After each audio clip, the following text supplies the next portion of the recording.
For this lesson, I'm using the 10.01 Export a Video File Premiere Pro project. You'll find that project file with the media associated with this lesson. Double-click on it to open it in Premiere Pro. Once your creative work is complete, it's time to share it with the world. There are a wide range of professional options for media file export in Adobe Premiere Pro, but you can often use a preset that does all the choosing for you.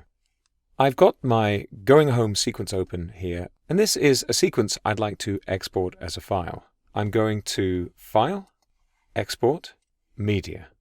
And this brings up the Export Settings dialog.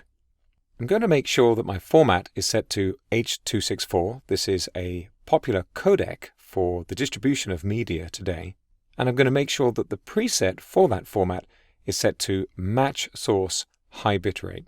In this case, the source is my current sequence, but I could just as easily have selected a clip in the project panel to export that into a different format. A bitrate is a measure of the amount of information used to store the picture and sound. The higher the bitrate, usually the better the quality of the end result. As I work down all of the options in this dialog, I can see that I've got a series of tabs where I can specify some additional effects I want to apply to the clip that I'm exporting.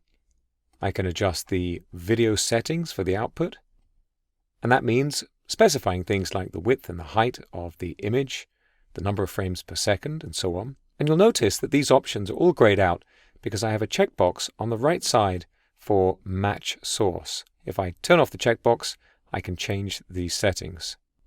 I have audio export options, multiplexer options that are specific to H.264, and if you have a specific demand for the way that the video and audio are combined, you can set it here. I can work with captions, open and closed, and I've got some options to publish to social media platforms like Adobe Behance, Facebook, Twitter, Vimeo, and so on. Again, we have quite a lot of options in this dialog.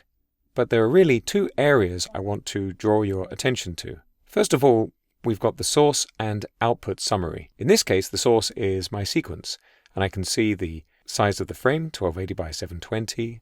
That number in brackets is the shape of the dots, that's the pixels, the number of frames per second, and so on. As much as possible, you'll want these settings to match your output settings. And of course they will because, again, if I go back to my preset, I've got lots of options here.